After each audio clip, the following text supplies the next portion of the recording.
As you all may remember, we encountered a number of minor technical difficulties last time. Those should all mostly be fixed now. As you can no doubt tell, we now have game audio. We also have live chat, and we have the game boards. These are all things which I notably failed to do last time. Not sure what I needed to change to get the game audio to be able to be recorded, but apparently that's working now, so... If both of my controllers died overnight... Fantastic. Alright, give me a second.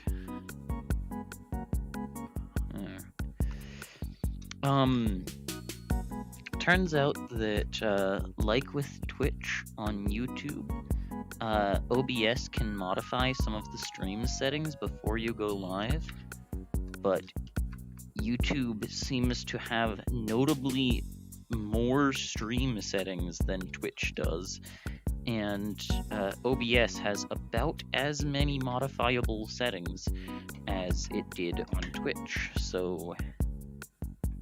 Yeah, I pretty much need to use the YouTube interface in order to set up before a live stream. It takes me like 10 minutes to set up on YouTube.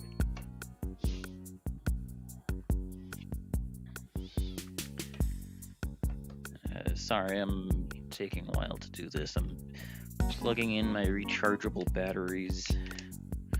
So the next time my controllers go dead, it's not going to be, oh well, I guess I can't play VR today. Alright, now, let's get into this. So, last time we were here, we were climbing Celeste Mountain, as usual. And, oh, I just punched my headset. And we wound up,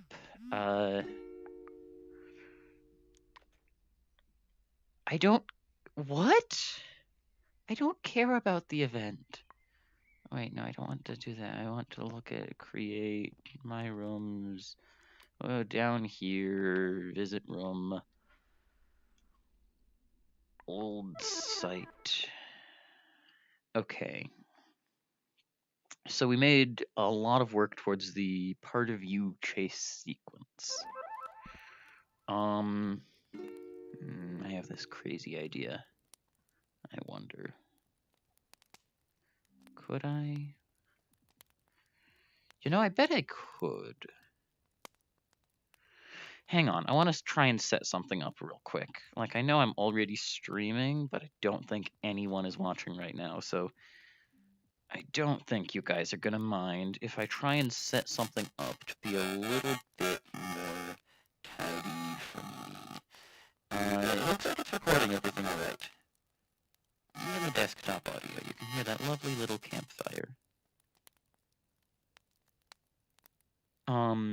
Alright, so you can see I have YouTube chat in the bottom corner, and you can even see that I said test in there. Now, something that I do want to check...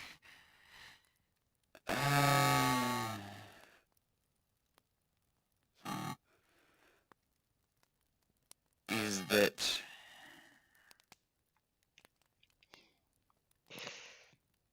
You see, I want to be able to see YouTube chat while I'm live. By the way, right now, what I'm looking at is the Oculus virtual desktop. So, sorry I can't record that, but yeah, there's my two monitors laid out in front of me and Maya right here. Okay, I'll tell you what I'm considering. I'm considering taking the chat and, wait, what did I just do? Oh. Why is it formatted like that? What? That is the worst way that it could be formatted. Why is my text in the middle of it? Okay, for you guys wondering what I just did, what I did was I put my chat in the middle of my monitor. What happens if I say another message? Does it move up? Oh, hang on. Give me a keyboard for this. Keyboard. There we go.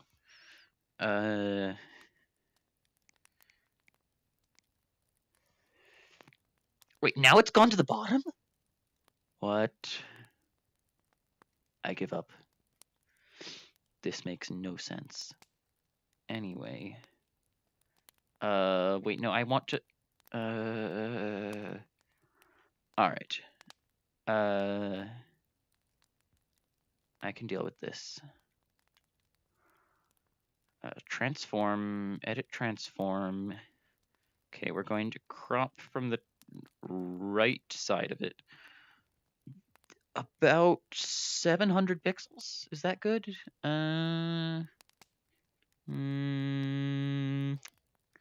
Let's go for around 1,000.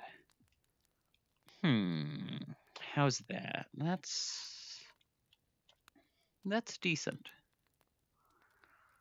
I could go with that. Oh, but you see, that way the text is still really small. 1,500. Is that way too much? Yes, that's way too much.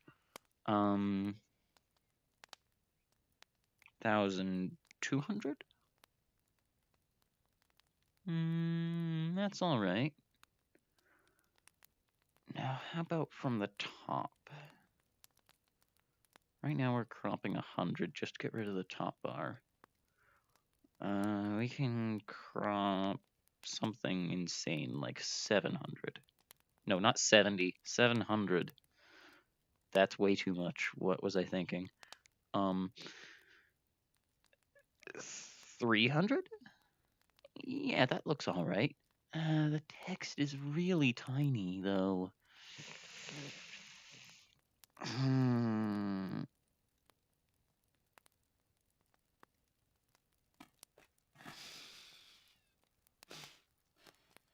Stretch to bounds.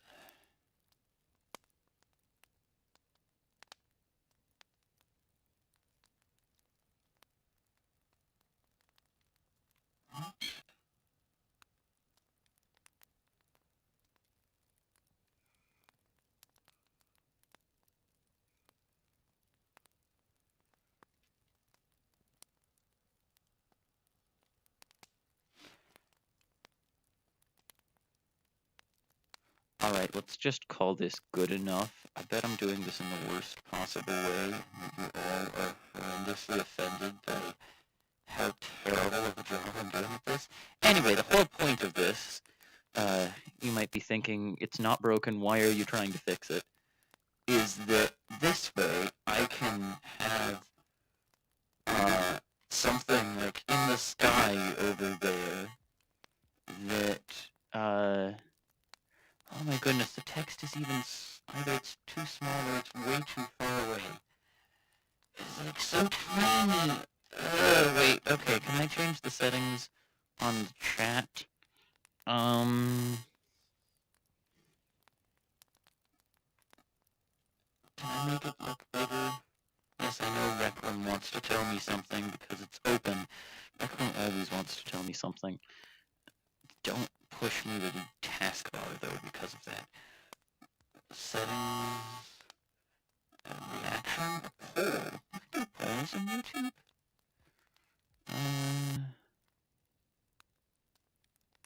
I can remove my own messages. Of course I can.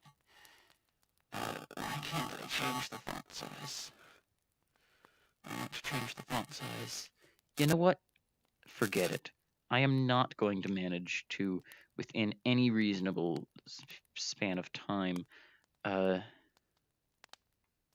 successfully get this to work.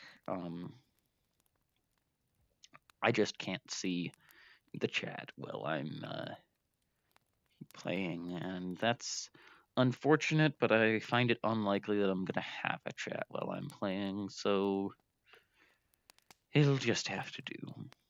Okay, so moving on. Welcome.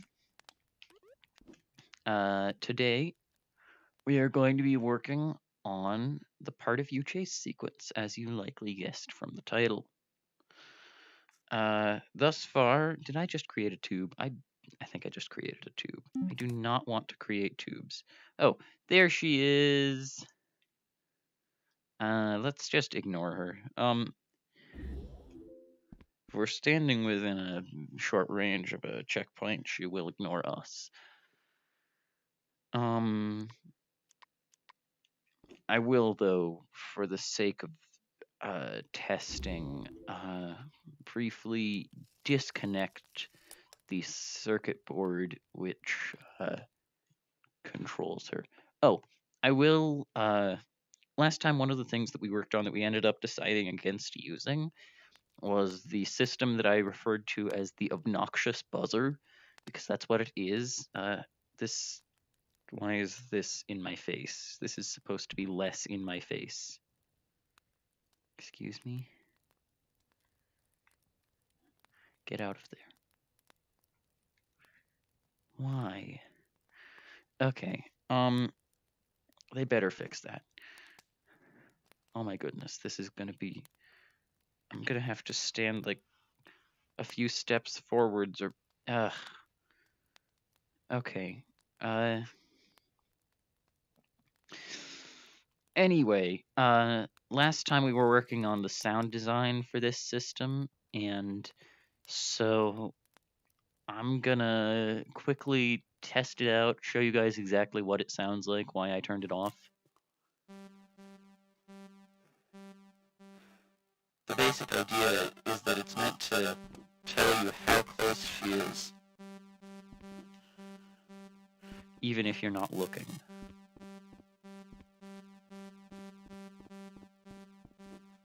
Like, based on the frequency.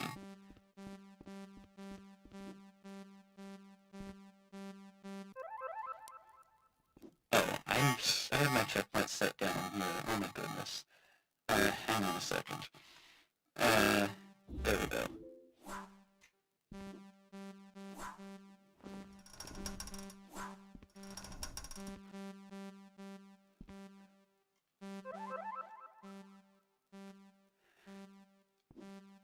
But like...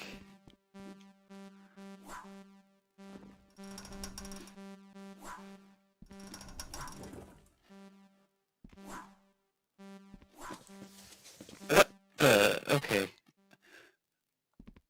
Anyway, I think you get the idea of like what I was trying to go for.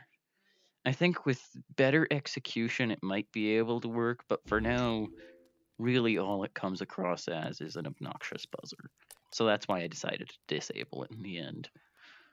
Maybe I'll try and revisit that system in the future and see if I can get it to be less obnoxious, but that's for another time.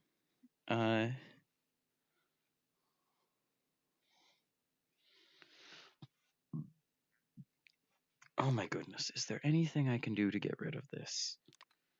I get that it's my player board, but like, seriously. I don't think it was that intrusive before. Is there an update I didn't hear about? Oh my goodness. Oh, that's flashing. How can I fix that?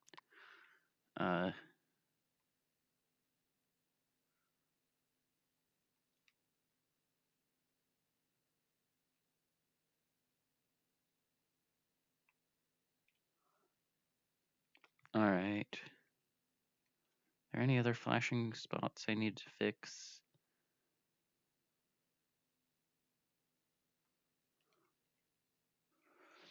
No, but there's some awkward thresholds that I kind of want to remedy. Okay, that all looks good.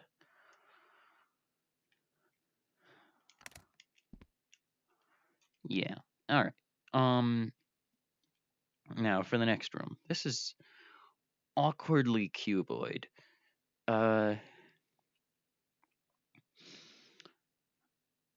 Let's shorten this. Something that we're gonna try to pull off here is that it wasn't, well, last time I was talking about how cramped we're going to need to make this.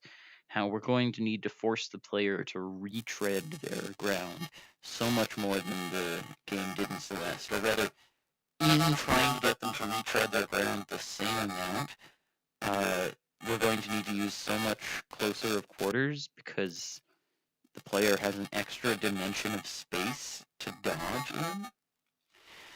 So something I'm going to try and touch on now is that in Celeste, it wasn't entirely closed quarters. At all points, you could see a window to outside. You could see, oh my goodness, this is too much. You could see yeah. At all points, you could see a direction, and there's a forest out there, or there's a hillside out there. There were holes in the backdrop, and that is going to be something that I'm going to need to try to recreate without making it seem, without making it so that you can actually jump out of those holes or use this ledge as a means to, yeah. And I think one of the easiest ways to do that is to have the holes be in the base of the tunnel. Have it so that there's a not actually bottomless pit. Boy, we're gonna need to try pretty hard to conceal this.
Sorry, I'm falling silent again.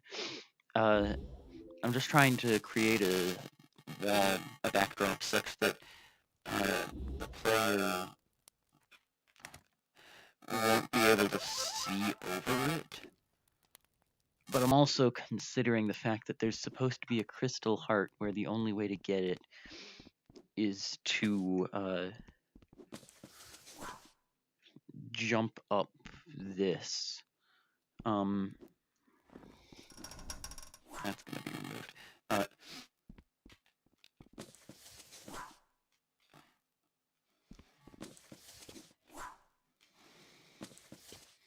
I'm like, how am I gonna build that?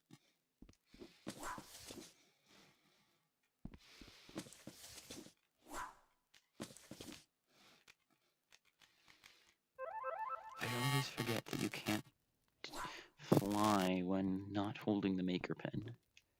I mean, I could totally change that. Alright, so you're standing on top of this. Now what?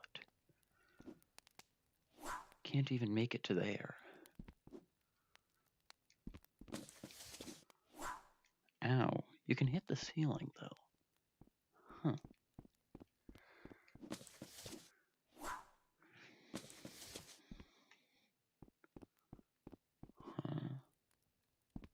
I wonder what you can do with this.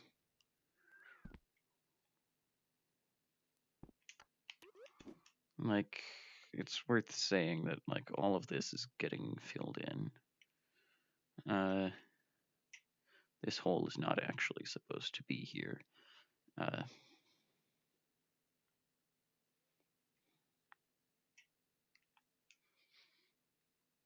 there's probably going to be, like, well, I suppose, no. I can either put an invisible wall or, wait, is there already a death barrier down here? Yes, there is. How handy. Yeah, so I'm not going to let the player go any further than this. Which means that I only need to make the barrier go out like this far. And then, like, the death barrier will do the rest.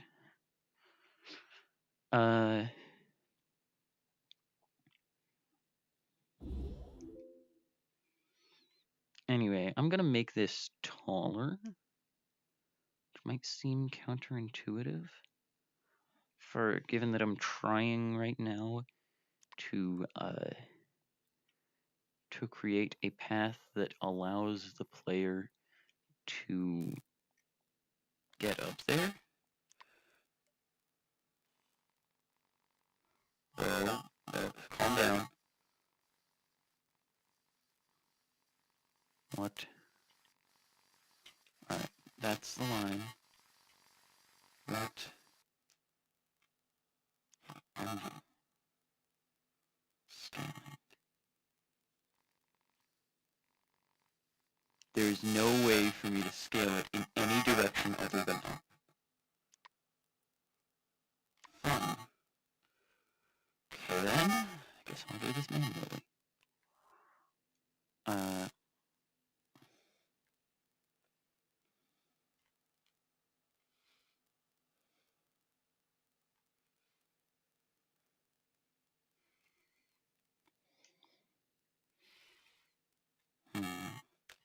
Maybe instead of doing this, I can finish editing. Then,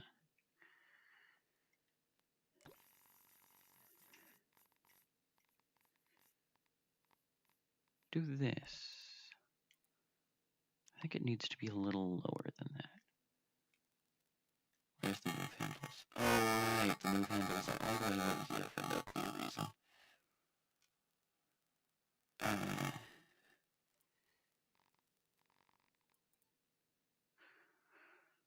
I think I need to fix that manually.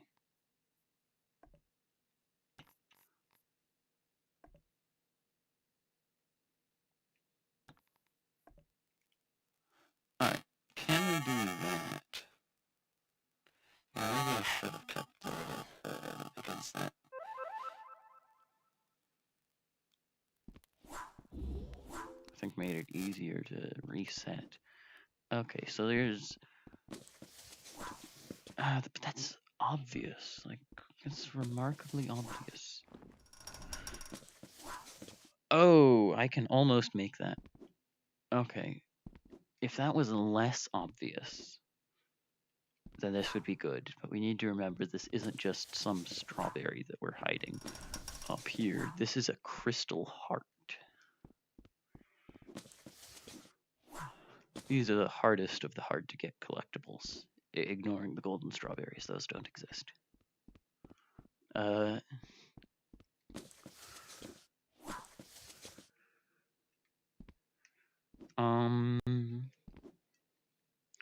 We could force the player to do like a max length wave dash. Those are always fun.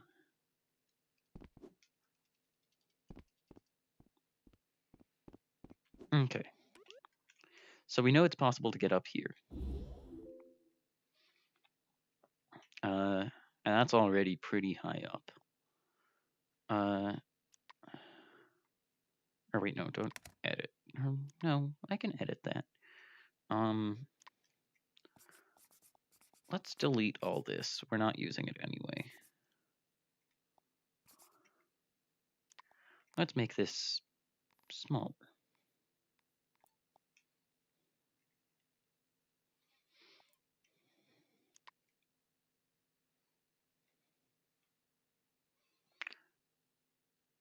You know, I bet we can even make it be over here.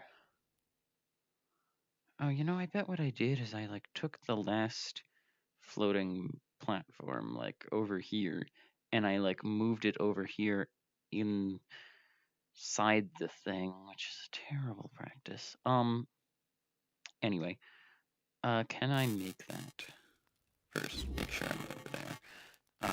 Then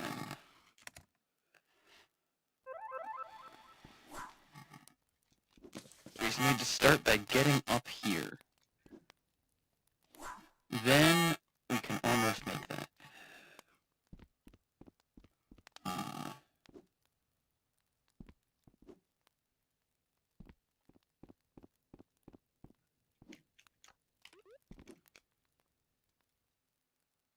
I can afford to lower the ceiling a little bit.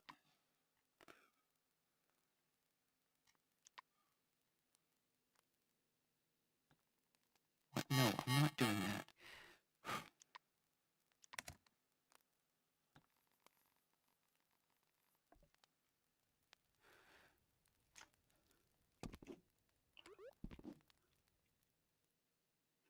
Alright, tell you what, I'm gonna take,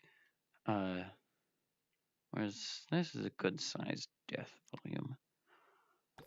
In order to get a more convenient death volume, I'm gonna actually put one on the, master copy of the spikes. Don't do this in world space.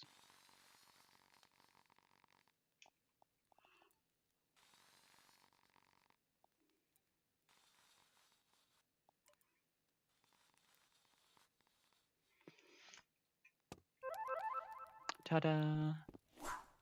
Oh wait, okay, so we start by getting on top of the monument.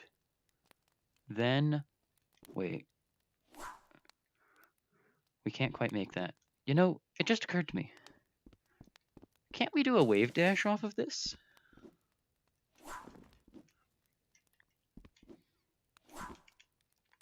I see absolutely no reason why we couldn't. And for those of you thinking, isn't this rather obscure for something like this? This, and I believe one strawberry in Chapter 3, are the only points in the entire game where the game expects you to know that screen transitions maintain your height, your position, and recover your dash. It is such an obscure fact, and it is not used anywhere except this blue crystal heart and I think one strawberry in Chapter 3.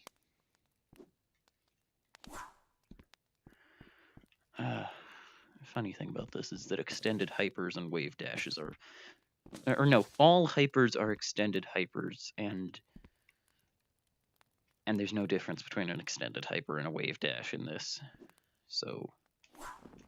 Or no, all supers are hypers, and all hypers are extended hypers. Or rather, normal hypers don't work, I suppose I should say. So, yeah. There's no such thing as a super or a hyper. Extended supers are indistinguishable from extended hypers. And so, yeah. Why do a wave dash when you can do an extended super? Those of you who don't know Advanced Celeste tech are so completely confused right now.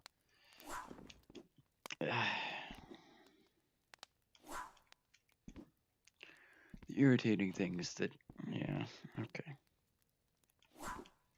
Alright, so we need to be, this is irritating. You can't clamber up to it from the side. You need to be here. Okay. Just tell me this is possible. Like, I think I'm dashing from too low. Okay. Oh, but I didn't recover my dash.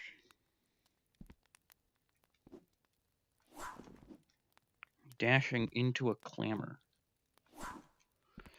I'm either dashing... I'm hitting the ground too early or too late. Or too low or too far. This is a really small target. Max length wave dashes are really difficult in this system.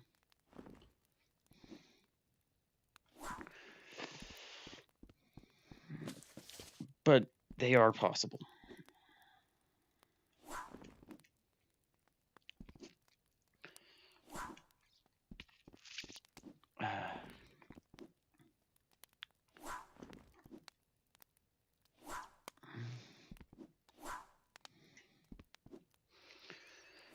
What if I do it from over here? If I'm... Yes, that's a wave dash. Mostly horizontal height, though. Anyway, it's easier the more of a runway you have. Tell you what,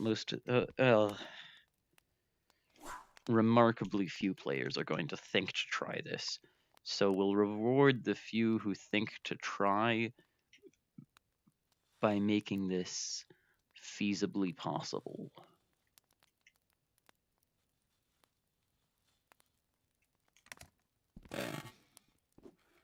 It's a little bit suspiciously thick.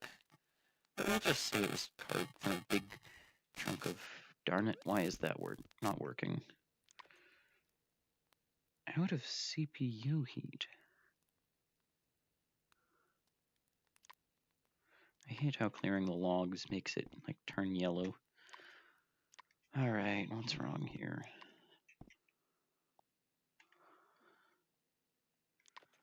I get that it's not working because... Okay. Yes, all of that.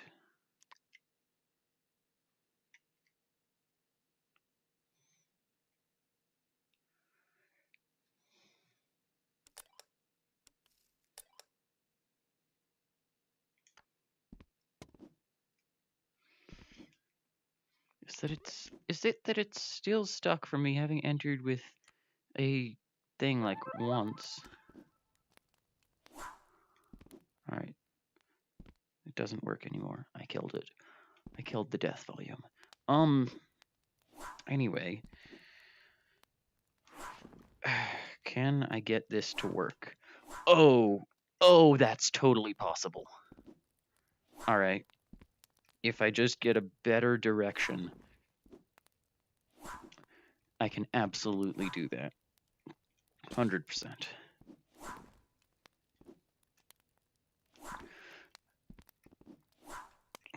For those of you not sure what I'm doing is I'm dashing through the air, and then once I'm over the ground, I'm trying to jump at the very tail end of the dash, and then I go flying with all the velocity of the dash and the height of the jump, and I get my dash back. All supers function as extended helpers. Yeah. Fun fact, I added this system totally by accident. It's just an obscure quirk of how the momentum system, like with traffic light box, works. Oh, that almost worked, but I didn't quite do it right enough to get my dash back. I don't understand why the momentum system does this. If anything, I'd think it would do the opposite, but it seems to do this, so yeah. Oh, this is hard. I'm glad I made the thing thicker.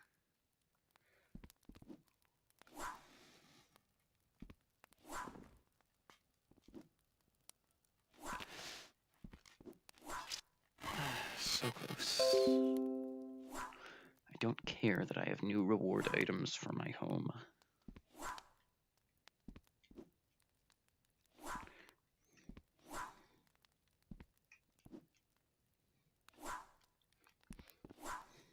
Alright. I'm sorry that I'm putting you guys through watching this tedium, but I want to, like, I want to make sure that it's possible. This is probably hard enough that it's not going to be fun for players who figure out how to do this.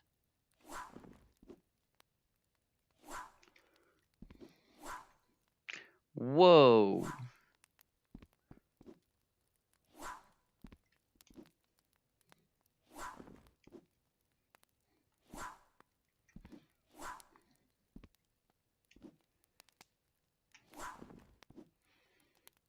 Wait, does that mean...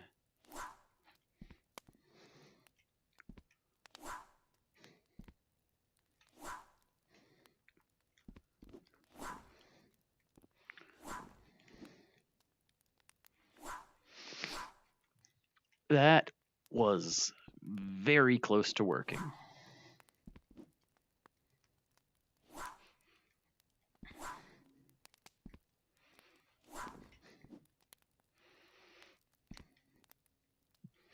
So where will I stand? Maybe in...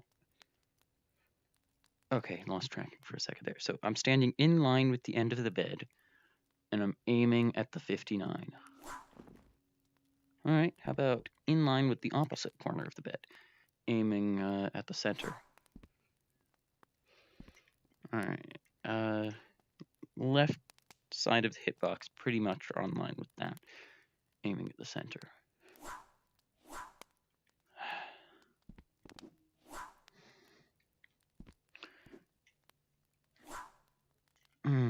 This is hard.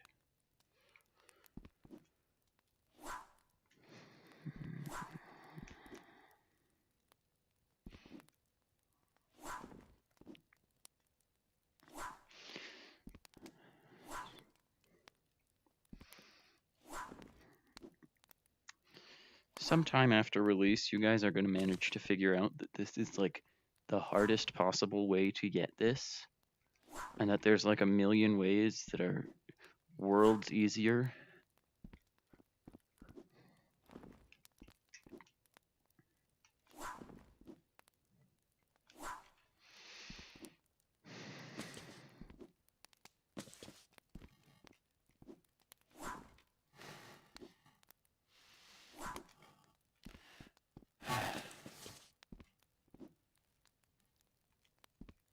I hate the fact that I lost tracking for a second there.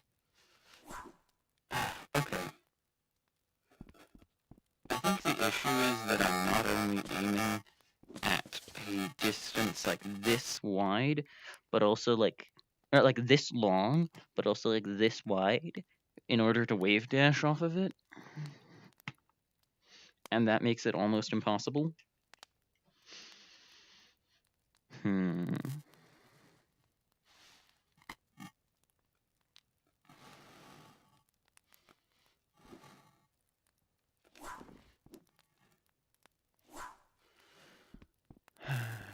And I think that jumping off backwards simply doesn't get you far enough back to do a wave dash.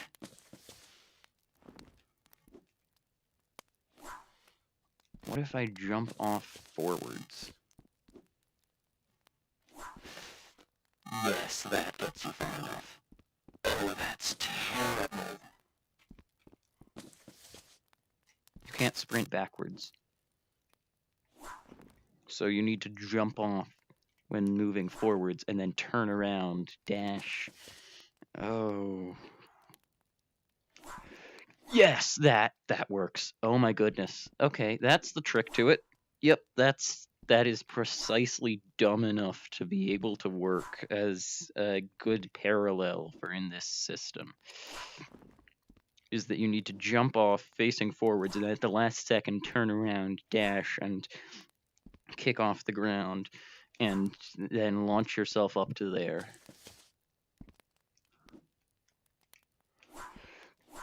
Oh, okay. Now I just need to pull it off once to prove that it's possible, and then I can never touch this again.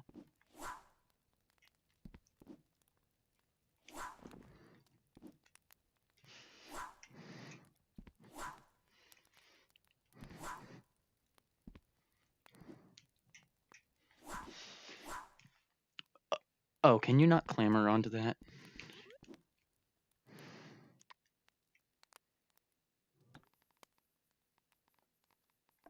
Okay. So there we go. And I go down here. Alright. Now.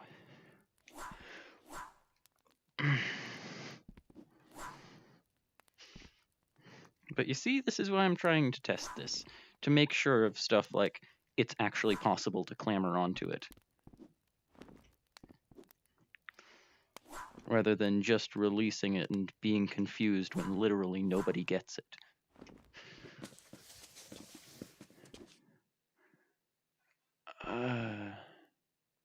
Yeah, that's too high.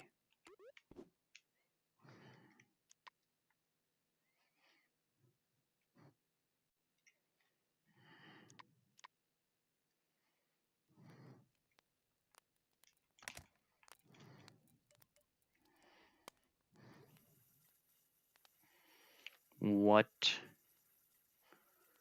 Excuse me? What is wrong with that?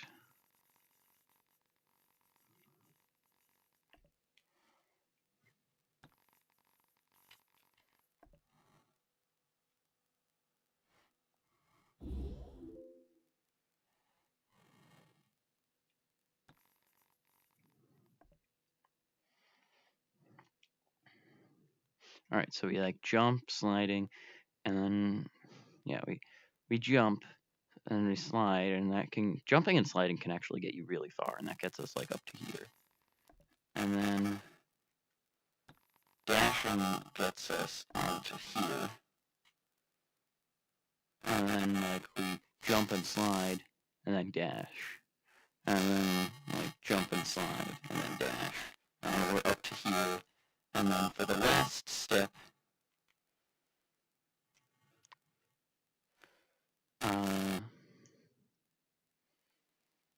we can expect the player to do something similar to what they did here. Yeah.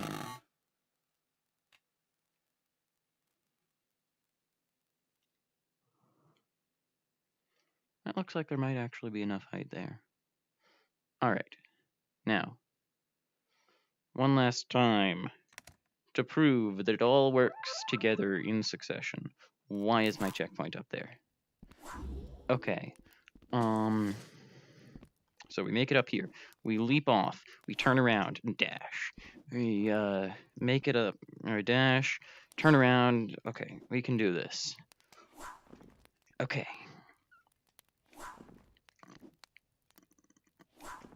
Now.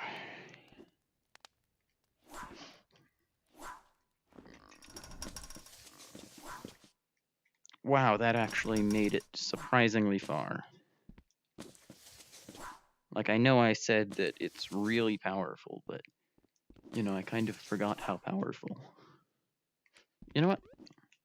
We've proven it's possible to make it up here. Let's see how hard we can make it up here. Like, I bet that's actually doable.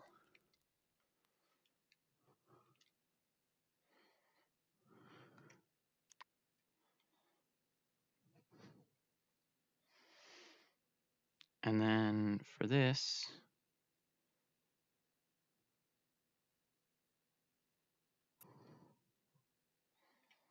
we can just make them go up to there. And then for this, we can make them go up to there. And for this, we can make them go up to there. Okay, no, only up to there. That all looks about good.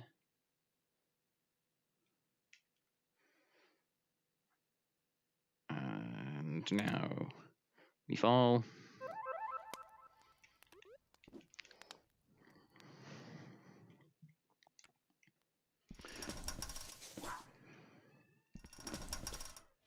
Okay.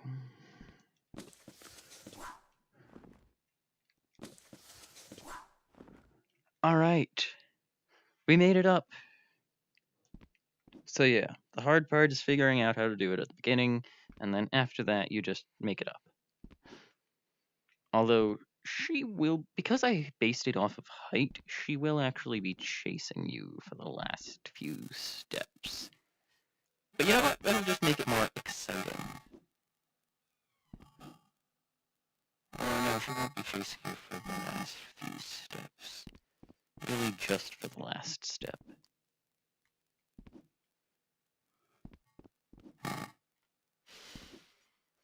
Anyway, yeah. Where's my palette? I don't have a palette. When did this get here? Pop out. Anyway,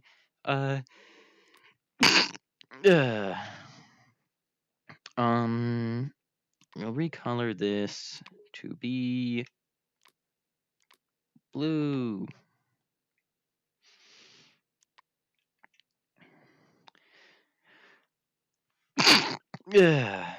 Sniz. Okay. Yeah, that's a heart. See? Yes, that's what a heart looks like. All right, now.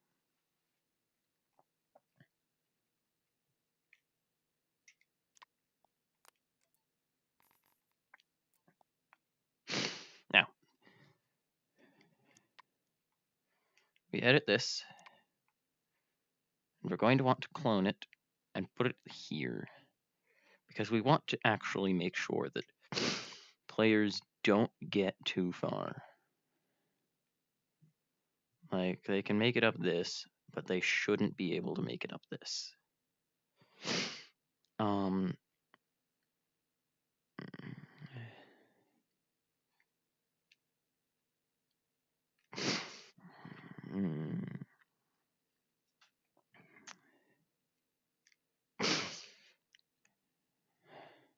So,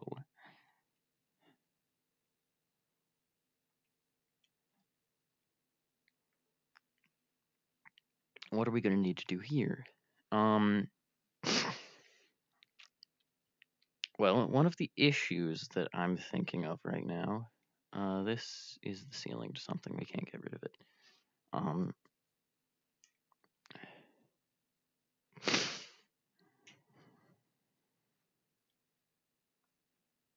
Yeah, something that I'm finding myself worrying about is that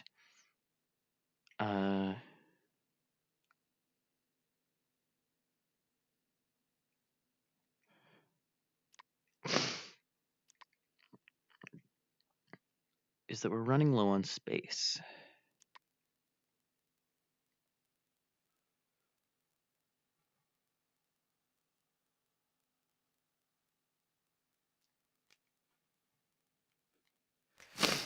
And we'll like clone this and put it over there to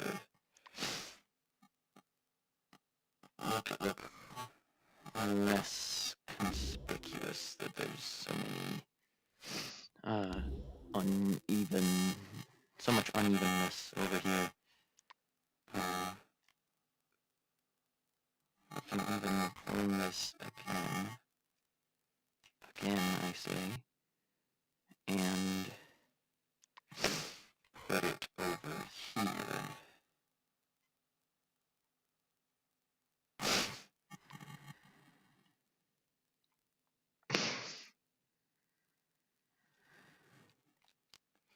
Alright, now. This wall most definitely looks impenetrable, and upon looking at it, the player would not at first assume that it is in fact possible to make it all the way up here. impressive that it actually is possible. Though perhaps if they step back all the way... could they actually see it?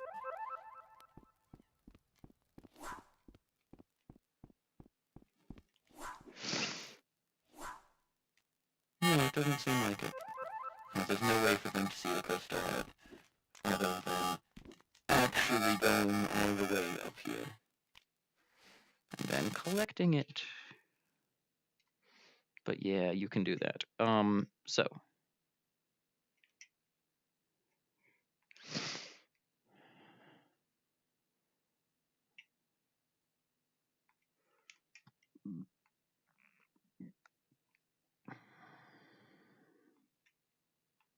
Alright, all of this is tall enough that there should be absolutely no problem. Now, something that is a problem is that I put the last exit to a room facing this way. So this next room is going to be rather small. I think perhaps this is where I should introduce the shield tokens. Those are going to be difficult to build, are they?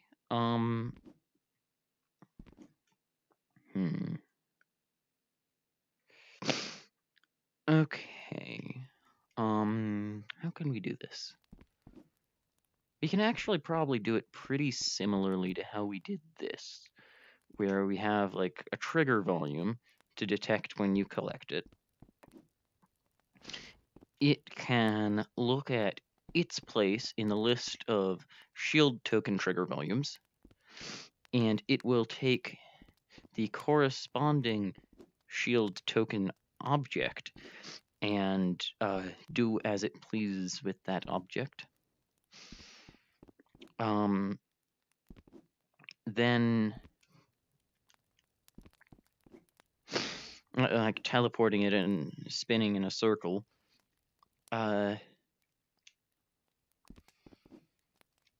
Then it'll do stuff when it activates. And for each shield token wall, I can have it so that it has a number of inputs. Or maybe it has an input, and that input is a list of trigger volumes. And you give it an item for each of the trigger volumes that need to have been activated for it to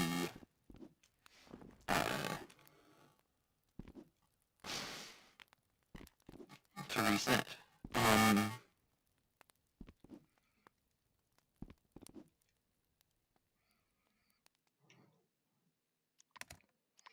And how exactly does this work? Event sender, respawn player.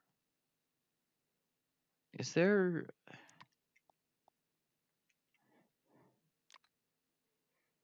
I'm not going to change this, I'm just checking. Is there a player spawned? Is there a player died thing? Event receiver, respawn player. And is this an event that I made, or that or is that a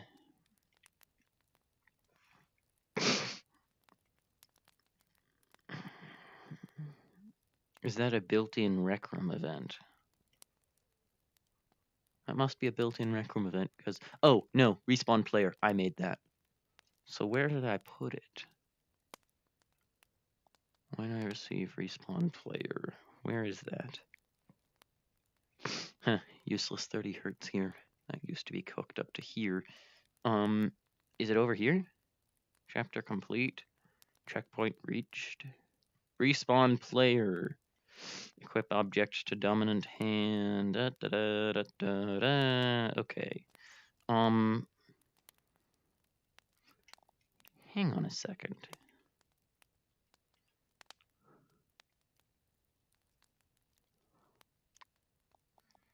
Edit part of view control.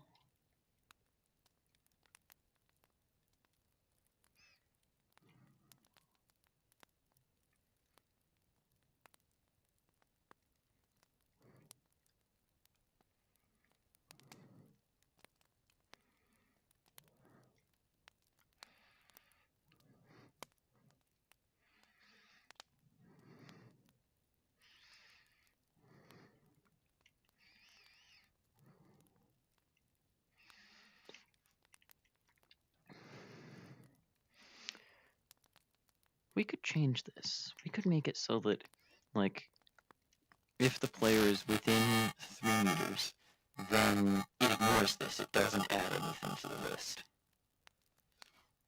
But if the player is within 3 meters, rather than... right now what it does is, if the player is within 3 meters of a respawn point, then it clears all the lists, and then it adds one item to all of the lists, and then it clears all of the lists, and it adds one item to all of the lists, and it clears all the lists, and you see where this is going. And then the moment that the player steps out, it stops clearing the list, but continues adding items, and only starts clearing them again once the list is full. But then if the player steps in, it'll do all that again. So what if, instead of hooking all this up, I just went straight over to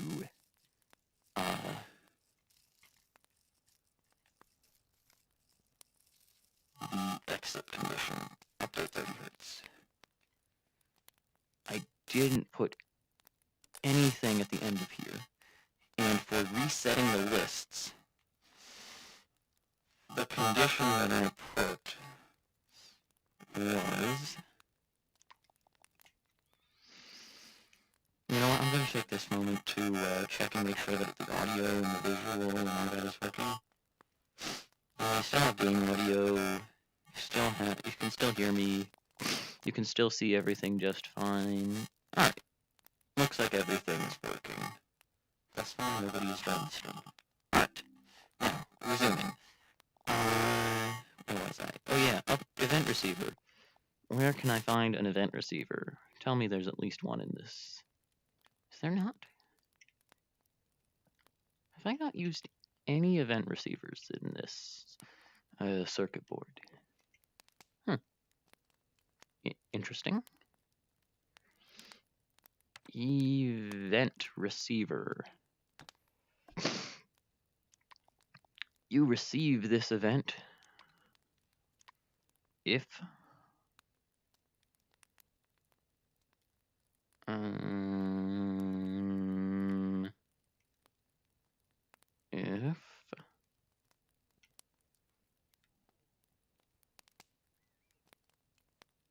respawn player.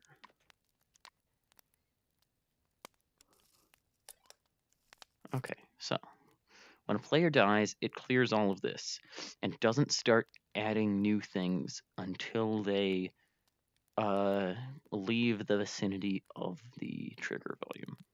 Or leave the vicinity of the respawn spot.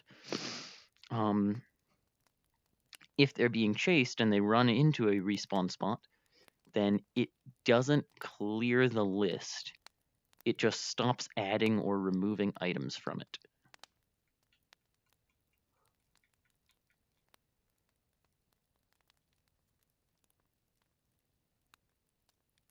So that means that rather than erasing all motion, it would, or she would resume her path. It basically, rather than erasing her path when you walk past a respawn spot, it simply pauses her path when you walk past a respawn spot. Oh my goodness, okay.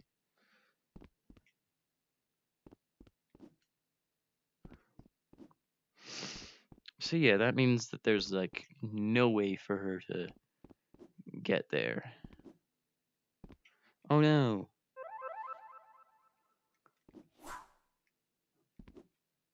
Oh my goodness, that's scary.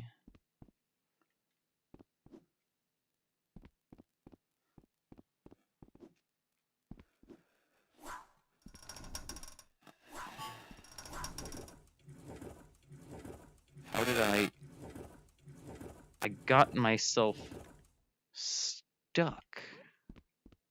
Did it run out of heat?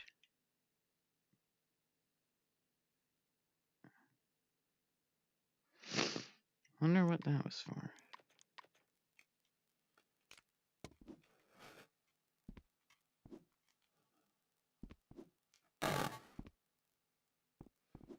So she's broken. I hate the fact that the kill volumes get stuck like this. Okay, alright, let's disable this. I really do need to fix that bug, because I'm pretty sure that if I fix...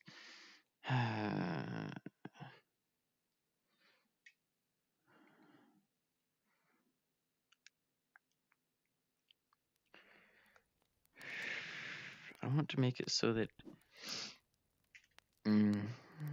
Alright, tell you what, I'll save the progress that we have right now, and that'll reload everything. I want to make it so that you can't die if you're holding the maker pen, but that you can die if you're holding, like, a camera or a clipboard, of which right now, if you're holding a camera or a clipboard, you are invulnerable. And I don't mean, like, hands which have cameras and clipboards in them can't trigger death volumes. I mean, if you have a camera in your right hand, nothing can kill you. And I'm not sure what the easiest way to fix that is.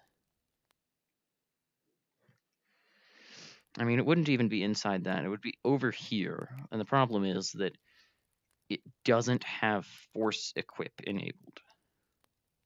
But if I turn on force equip, then death volumes will be able to kill you while you're holding the maker pen.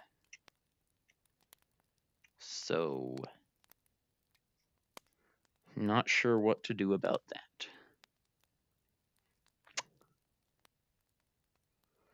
I don't think the maker pen has some fancy tag. I think it has an object ID, and like the first 5 digits of its object ID are your player ID, and you can use that to find the maker pen using CV1.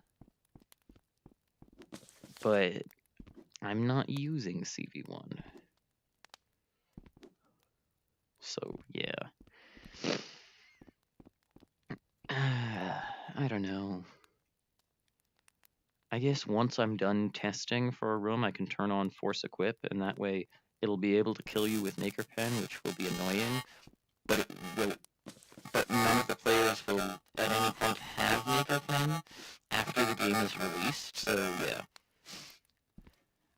Just before I release the game, I need to remember to turn on Force Equip individually in every single subroom. That's gonna be something that I forget. Please remind me if anyone's listening and happens to be here near when I'm finishing. So, what can I do here? A narrow space, and we have the choice of either taking it to the left, which means the space needs to be not only narrow but also long, or taking it to the right, which means that it starts narrow and then opens up.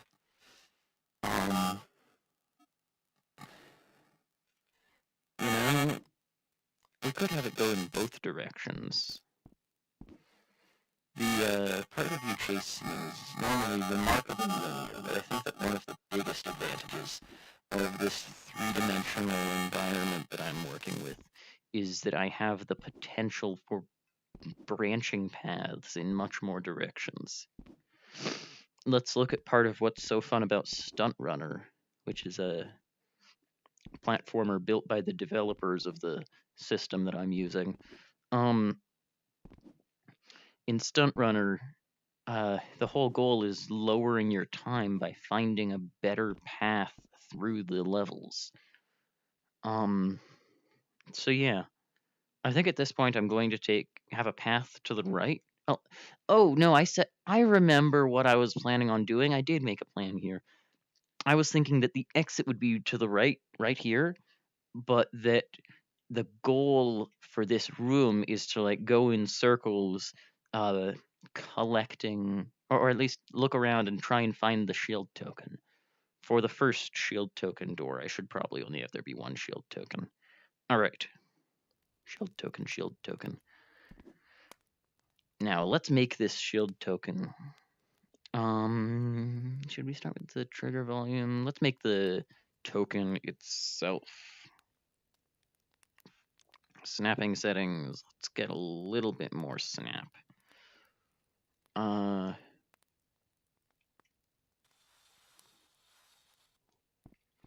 There we go. That's a nice token. What if we just make it 1? That's much more symmetrical. That's weird. A 2 half-meter wide thing is very different from a meter wide thing. So, I manipulate this to make it skinnier.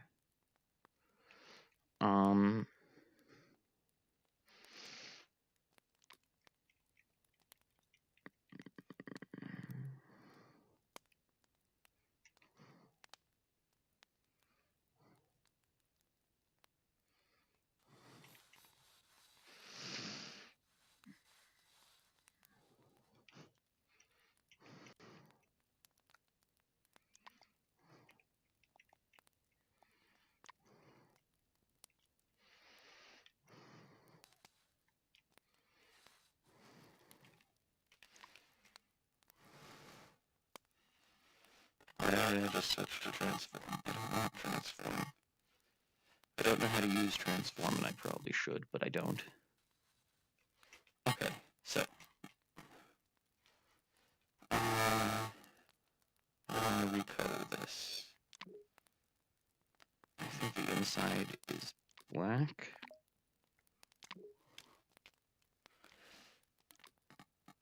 And we can do glossy.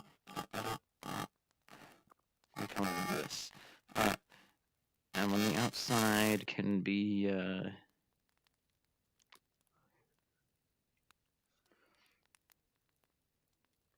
cornflower.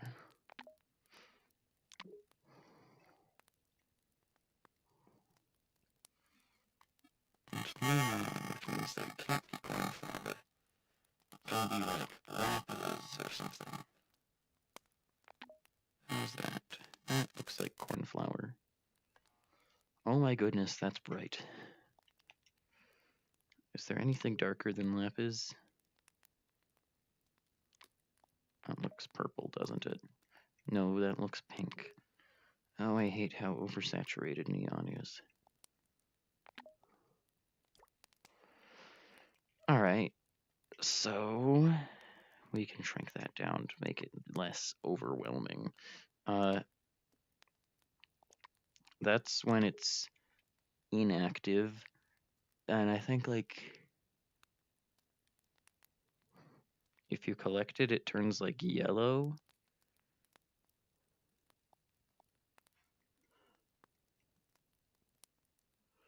Will this work as yellow? Yeah. Or wait, no, I know the best yellow. I remember. It's is it burnt umber? No, that's orange. Ooh, that's a nice orange. It's espresso. Yes. I don't think it turns yellow.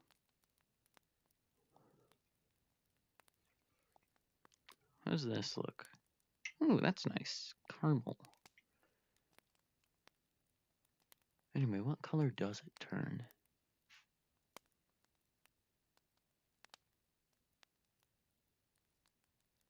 I think it might like start as blue and like turn green when you collect it, and maybe turn purple after you've collected all of them. Is there anything that's actually purple here? My goodness, that's almost white. That looks decently purple. Okay, and for green, yeah, that looks like an okay green. Now, remember, it starts off as blue. And this, yeah, that's purple. All right, so it starts off as blue. Then when you collect it, it turns green. And once you've collected all of them, they turn purple. Got it. Now, we are going to make, with this system, a shield icon. And I think I might have to turn snapping to surface.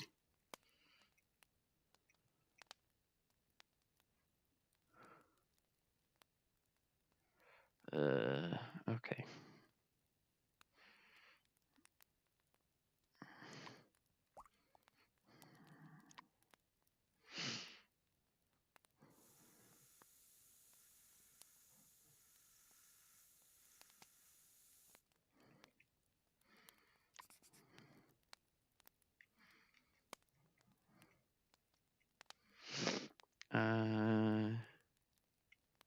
Connect nearby tubes.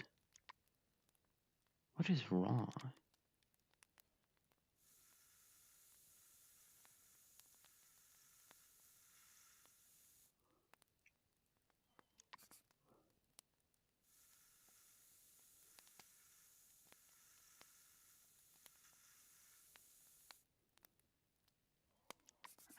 It's the far side that I'm having trouble with. I'm making all the angles too sharp.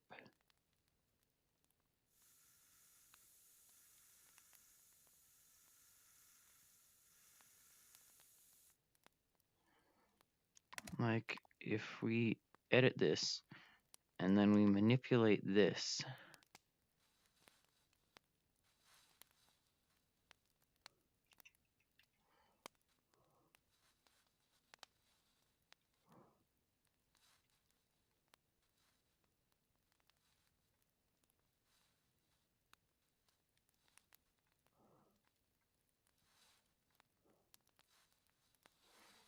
what?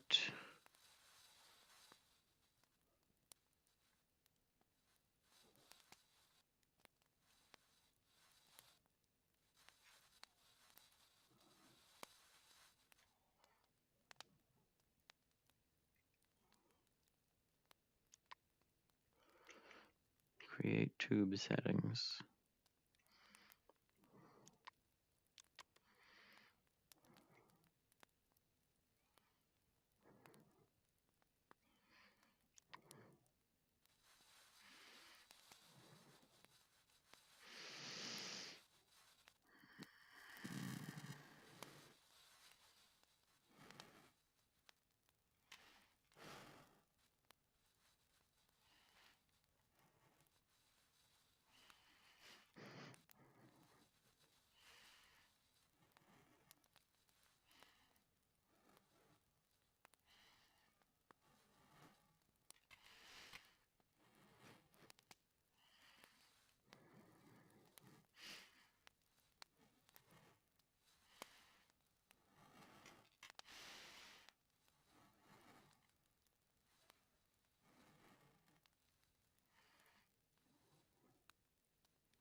Tell you what, I can't actually remember what it looked like in Celeste, so... And I have frankly no clue why the door opening tokens have a shield icon on them, so, you know, this is probably close enough. Looks more like a webbed foot than it does like a bird footprint than it does like a shield, but it's close enough. People who have played Celeste will know what it looks like, or know what this is.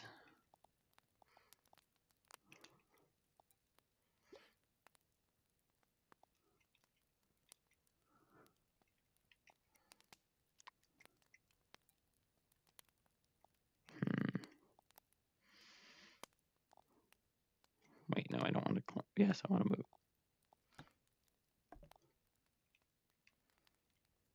All right. And now, for the last step, let's make this slightly less obnoxious.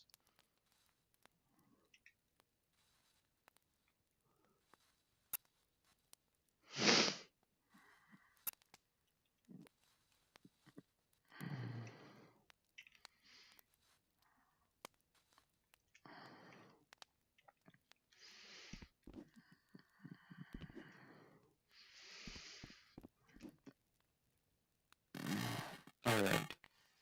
And now,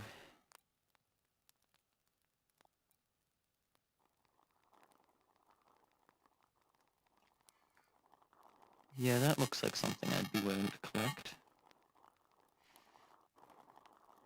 Looks inviting enough.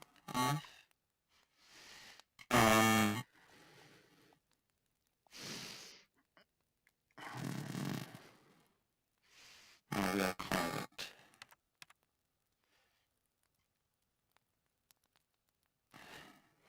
ST, short for shield token.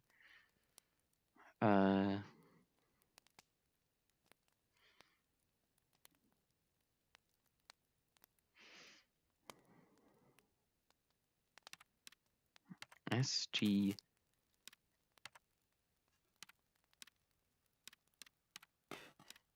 inactive.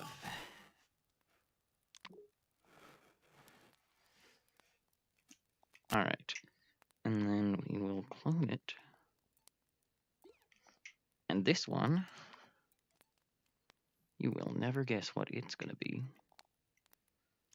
I will say, though, I should probably take it and move it down, like, over here. And maybe, again, take it and move it. Like, darn it, why is it clearing my selection at the end of each of these? Darn it. Okay. Oh, I know. Okay, let's turn back on grid and crank it up to a meter. And turn on world space.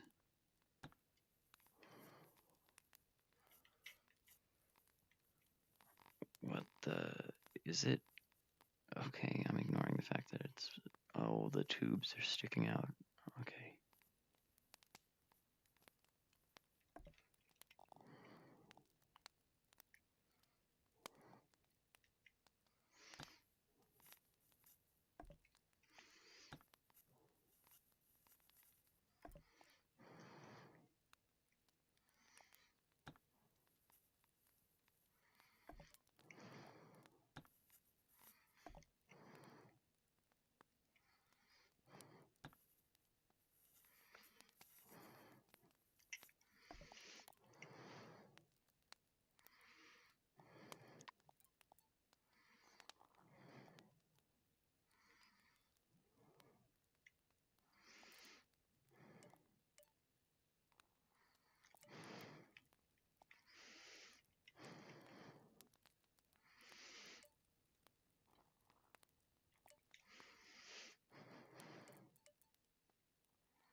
Alright, let's burn the evidence.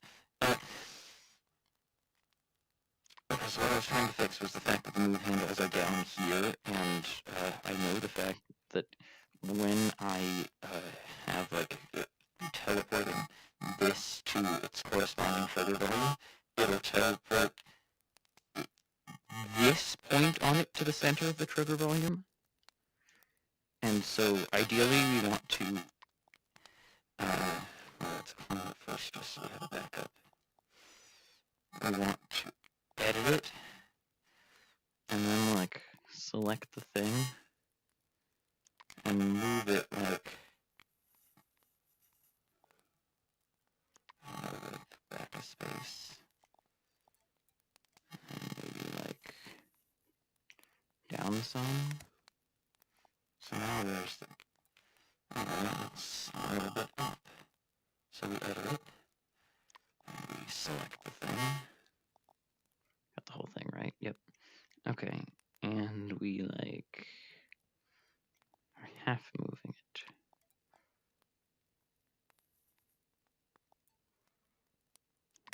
Alright, now where's the thing? Alright, we're real close.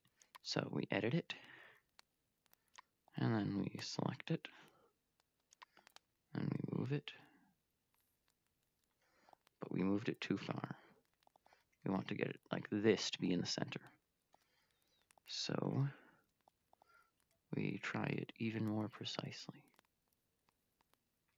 But we can't get it there. Not quite. But then you know what?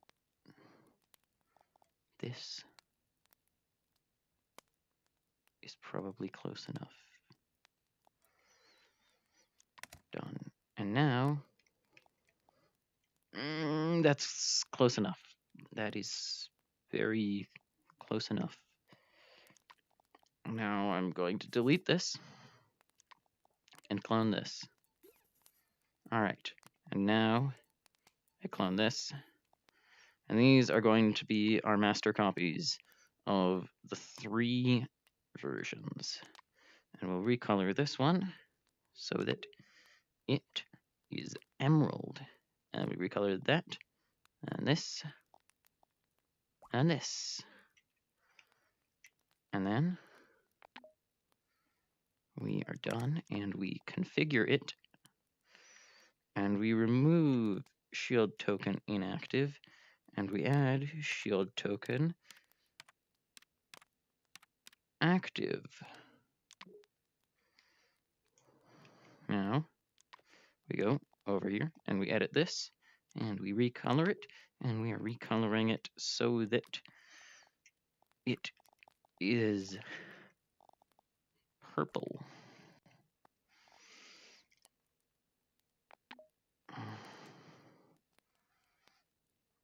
And we want to be done and configure it. And we are going to remove shield token inactive and add shield token complete.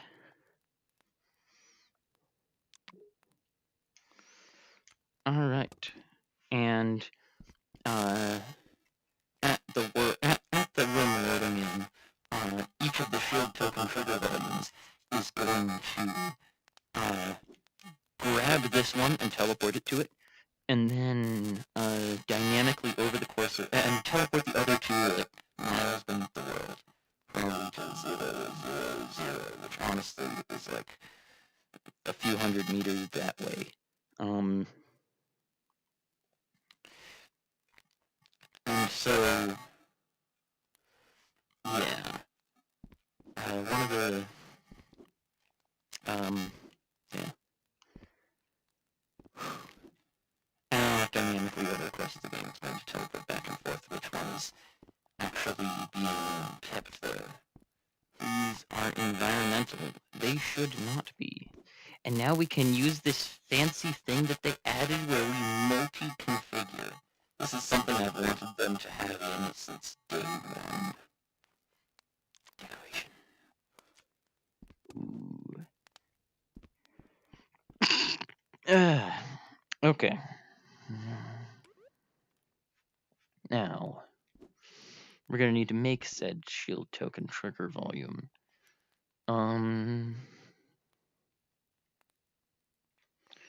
What else can we do? I like how these came out. They look good. Oh, we're going to need sound design. We can make it so that each of these on the or we can make it so okay. For each position that a shield token can be in, there's going to be a trigger volume that manages which of these is displayed and whether or not, and it's going to play a sound when you collect one.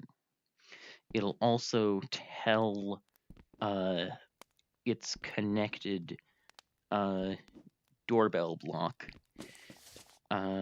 whether or not it's currently been collected. And it's going to need to reset when the player is killed.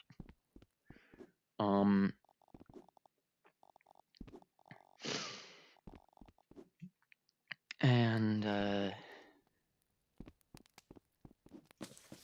yeah, audio design.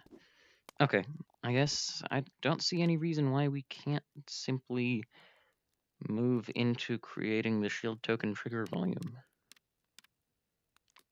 No, not trigger cube. Haha. Wonder what that does. Doesn't spawn anything in. I have an empty invention. This used to be a rec room object that functioned like a trigger volume, but they fixed that bug like ages ago, so it doesn't work anymore. Names aren't loading. Should I be concerned? Tell you what, seems like something's a little funny right now, so let's just save the room in order to be safe.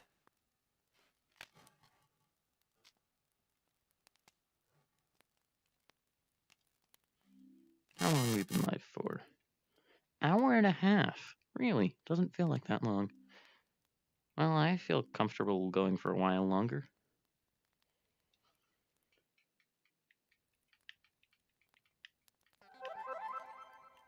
Alright.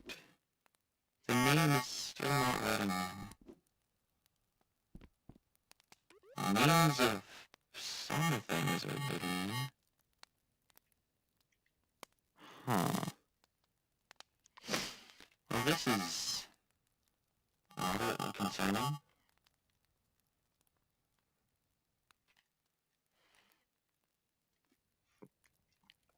Anyway, rather than having... Oh, this is... One of things not letting me. I'm gonna have to completely reload the session in order to fix that.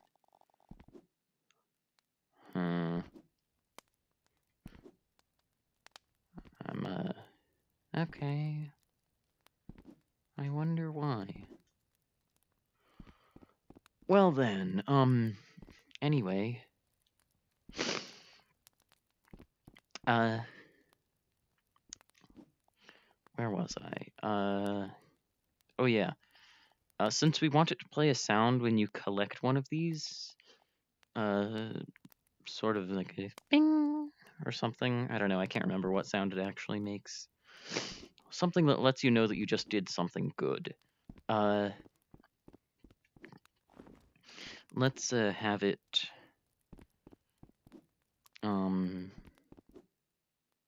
Wait, you know, it actually introduced these to you. Down in the chamber down here in Celeste, like at the end here, it was introducing you to shield tokens. That way you didn't have to learn them at the same time as you were being chased by part of you. That's good design. But you know, I'm not going to be able to do that. So, yeah. Unless I like rebuild a section, which I'm kind of proud of, so yeah. We'll have the player need to figure things out while they're being chased. So it'll be slightly less intuitive since the player will be devoting most of their brain power to being scared. Anyway, what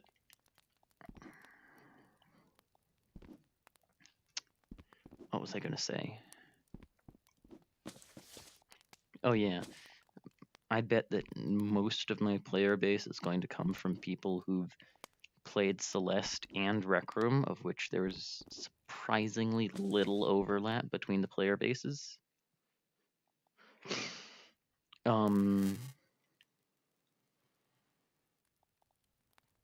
For how popular they both are. I think I've tried to describe this like 3 times, but I never got around to it. I want to create a new event.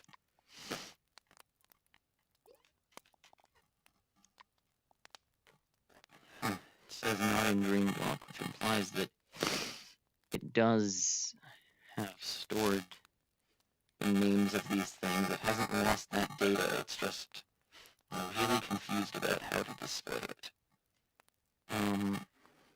Anyway, this is going to be entitled,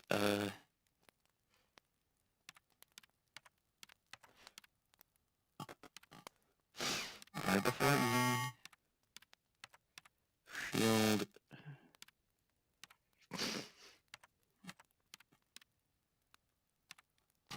token collected. And we also want one for, oh my goodness, why does it remove the names right now?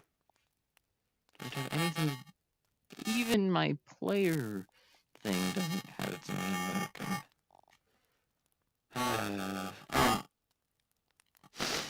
This one is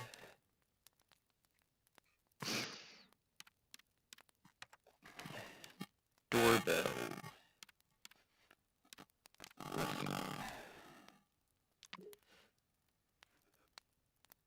If you guys are if you guys are wondering why I'm calling it this, watch a video of someone playing this section of Celeste, and your dog will begin barking at the doorway. Doorbell ring.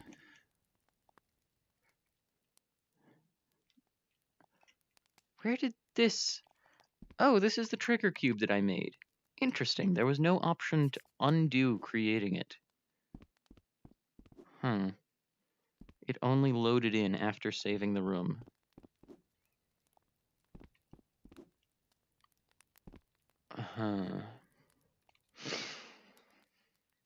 Well, anyway,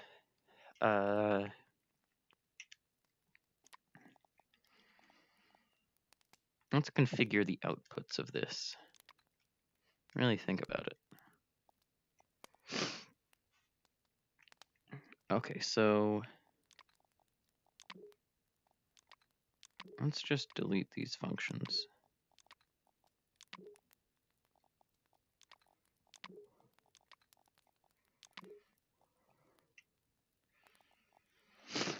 So we're adding a new function.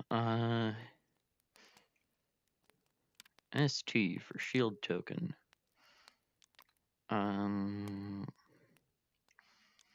Inputs. We're gonna want to know how many other, or we're going to want to know if all of the tokens have been collected, so that we can know when to switch it to purple rather than just green.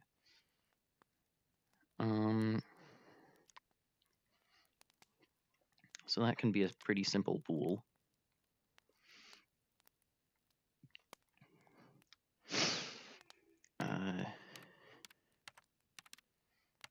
Is complete.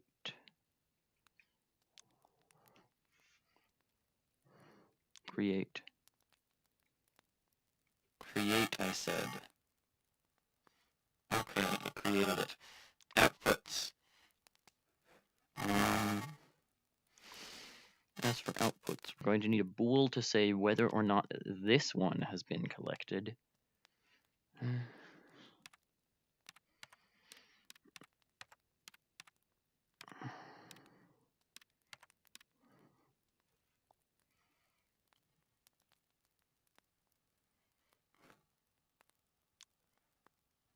originally been thinking...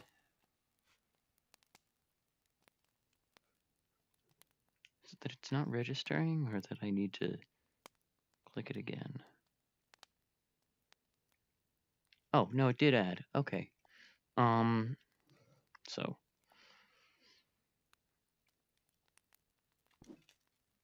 Yeah, it is complete and is collected. Now, I'd originally been thinking that we need to have the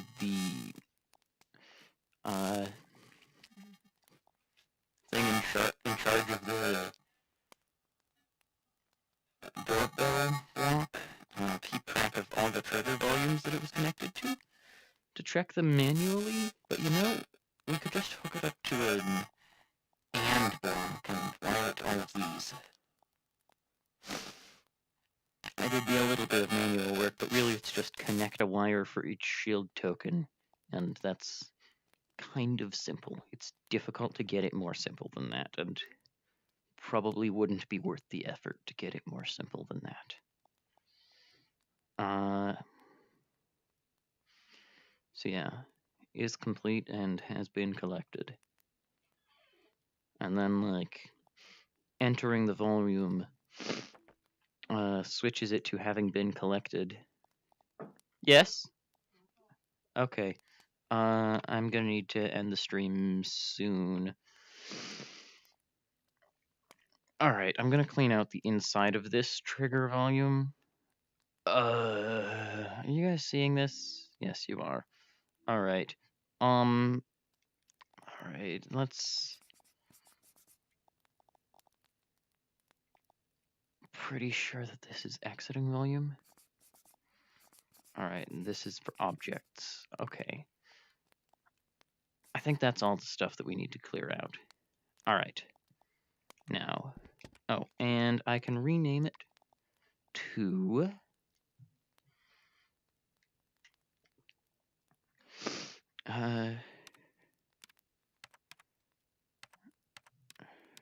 Shield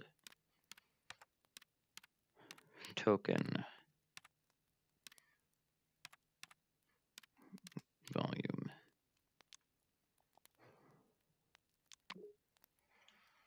All right. Hey, now I can see the name for it. All right. We save the room.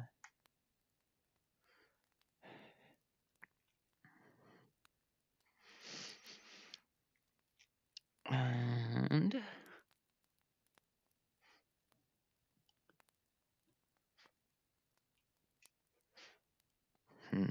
I suppose I can start the outro on this black screen. Wait, I'm facing to the left? Since when am I facing this way?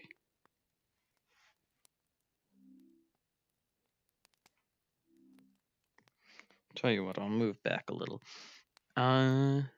Thanks for watching. I hope you enjoyed. We made a decent bit of progress.